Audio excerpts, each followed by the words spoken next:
สวัสดีครับအားလုံးပဲမင်္ဂလာပါခင်ဗျာကျွန်တော်တို့ထိုင်းစာ day 1ပေါ့เนาะကျွန်တော်တို့ထိုင်းစာကိုလေ့လာကြမယ်အခြေခံပေါ့เนาะဆိုတော့ကျွန်တော်တို့ဒီမှာကျွန်တော်ကဗာပြောချင်လဲဆိုတော့ကျွန်တော်ဗီဒီယိုကိုလေ့လာမယ်ဆိုလို့ရှိရင်စာအုပ်တစ်အုပ်လေးယူထားပါပိုးပင်တစ်ချောင်းယူထားပါပြီးလို့ရှိရင် live map ပါအဲ့ဒါဆိုလို့ရှိရင်တော့မိတ်ဆွေတို့ဗီဒီယိုလေ့လာရတာထိုင်းစာလေ့လာရတာပို့ပြီးတော့ထိရောက်ပါလိမ့်မယ်ကျွန်တော်ကဒီမှာထိုင်းစာ only မဲ့ရေးပြီးတော့ပြောသွားမှာမလို့ပါဆိုတော့ကျွန်တော်ပြောသွားတဲ့စကားကိုမှတ်စရာတွေပါသွားတယ်ဆိုလို့ရှိရင်တခါတည်းစာအုပ်မှာကောက်ရေးပြီးတော့ချမှတ်ပါပေါ့နော်ဆိုတော့ကျွန်တော်ဒီနေ့ဘာကြောင့်ပြောမလဲဆိုလို့ရှိရင်ကျွန်တော်တို့ဒီထိခိုက်စေတယ်ပေါ့နော်တခုခု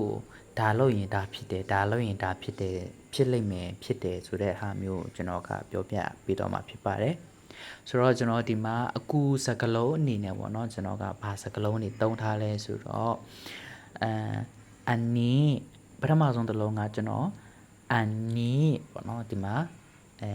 ကျွန်တော်မြင်းဆောင်လေးချတာပြတော့ပေါ့တစ်လုံးနှလုံးသုံးလုံးလေးလုံးငါးလုံး၆လုံးပေါ့နော်ဆိုတော့သူ့ရဲ့အဓိပ္ပာယ်ကကြတော့အနီးရဲ့အဓိပ္ပာယ်ကကြတော့ဒီဟာပေါ့နော်အနီးရဲ့အဓိပ္ပာယ်ကဒီဟာနောက်ပြီးလို့ရှိရင်ကျွန်တော်ကအနန်ကျွန်တော်အဲ့မှာရေးတာအနာပေါ့နော်အနာကကြတော့ဟိုဟာပေါ့နော်ဒီဟာဆိုတော့ခုနအနီးကဒီဟာဆိုတော့အနန်ကဟိုဟာပေါ့နော်ပြီးလို့ရှိရင် grab to ရဲ့အဓိပ္ပာယ် grab ရဲ့အဓိပ္ပာယ်ကကြတော့ကျွန်တော်တို့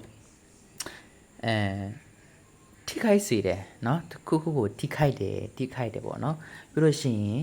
ယာရဲ့အဓိပ္ပာယ်ကကြတော့ဆေးပေါ့เนาะနောက်တစ်ခုကကြတော့ကျွန်တော်တို့ความရဲ့အဓိပ္ပာယ်ကကြတော့ဘာလဲဆိုရင်ချင်းပေါ့เนาะချင်းဆိုတာဒီတောင်းချင်းပြောတာမဟုတ်ဘူးကျွန်တော်မှဖြစ်ချင်းပြုတ်ချင်းစားတဲ့ဖြစ်အဲ့ဒါကိုပြောတာပြီးနောက်တစ်ခုကျတော့sumlapရဲ့အဓိပ္ပာယ်ကကြတော့ကျွန်တော်တို့အတွက်ပေါ့เนาะအတွက်sumlap ခေါသူ့အတွက်ငါအတွက်ဘာအတွက်ညာအတွက်ပေါ့เนาะဆိုတော့ဒီမှာအကူစကလုံးအနေနဲ့ကျွန်တော်ဒီမှာပြောပြထားတယ်နောက်တစ်ခုအနေနဲ့ကျွန်တော်ထပ်ပြောချင်တာအခုဒီမှာစာတင်နေတဲ့အချိန်မှာကျွန်တော်ဗီဒီယိုကိုကြည့်တင်ဆုံးလူကထိုင်းစာကိုအခြေခံရေးတတ်တယ်ဖတ်တတ်တယ်လို့ဆိုလို့ရှိရင်ပို့ပြီးတော့အဆင်ပြေပါလိမ့်မယ်ပေါ့เนาะ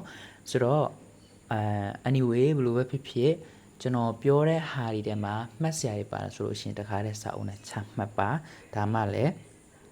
လေ့လာရတာပို့ပြီးတော့ထိရောက်မှာပေါ့เนาะဆိုတော့ကျွန်တော်အခုမီနစ်9လုံးပဲ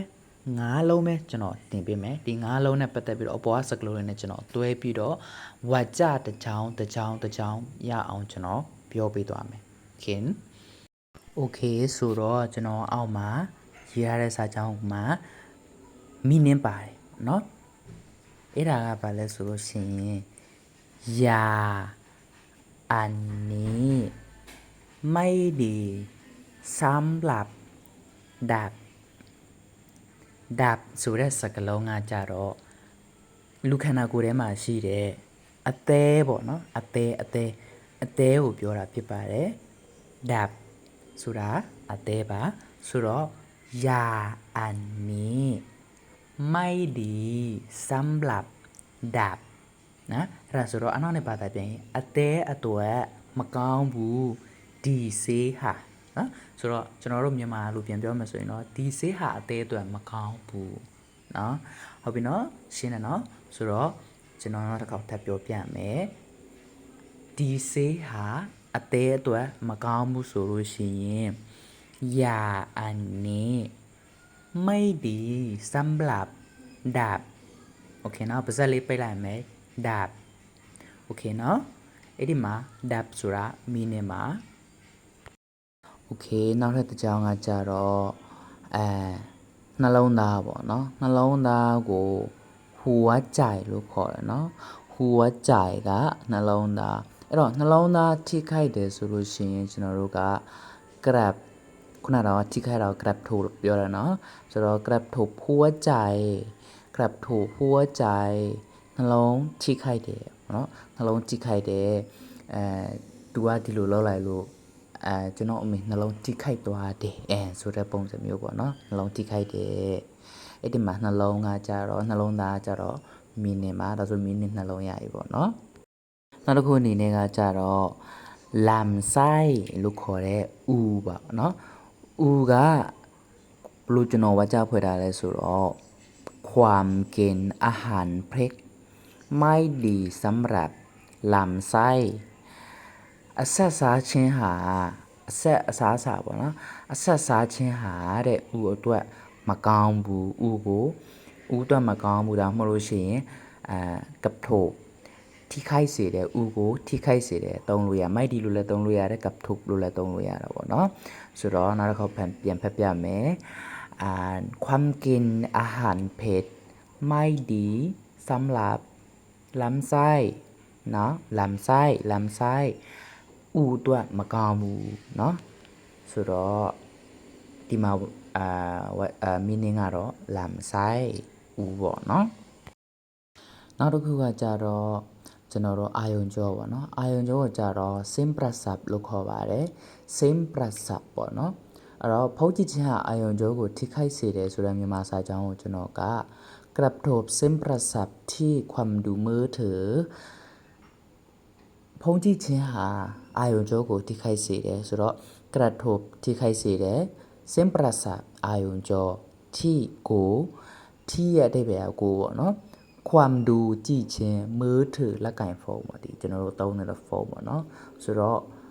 grab กระทบလို့လည်းပြောလို့ရတယ်နော်กระทบ sim prasap ที่ความดูมือถือဖုန်းကြည့်ခြင်းဟာအာယုံကြောကိုထိခိုက်စေတယ်နော်အဲ့တော့စာအုပ်နဲ့လိုက်မှတ်ထားပါမမေ့ပါနဲ့စာအုပ်နဲ့လိုက်မှတ်ထားပါဆိုတော့နောက်တစ်ခုနောက်ဆုံးတစ်ခု၅ခုမြောက်ကကြတော့ယာ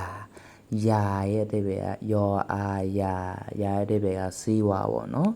ဆိုတော့ဒီဆေးဟာထိခိုက်တယ်လို့ပြောချင်တယ်ဆိုလို့ရှိရင်ယာအနီกระทบนะกระทบนะဒီဆေးဟာထိခိုက်တယ်နော်လို့ဆိုလို့ရှိရင်ယာအနီกระทบนะกับโทษนะกระทบเนาะပြအောင်ပြောနော်กระทบနော်ဆိုတော့လိုက်မှတ်ပါယာအတန်အတွက်ပေါ့နော်ယာအနီกระทบนะဒီဆေးဟာထိခိုက်တယ်နော်ထိုင်းလို့ရေးတဲ့ထိုင်းစာရေးတဲ့သူကကျတော့ထိုင်းစာရောမြန်မာစာရောတခါတည်းပါတွဲမှတ်ပေါ့တွဲရေးပေါ့နော်ဆိုတော့ဒီနေ့ day 1အတွက်meaning နဲ့ဝါကြကတော့ဒီလောက်ပါပဲအားလုံးကိုကျေးဇူးတင်ပါတယ်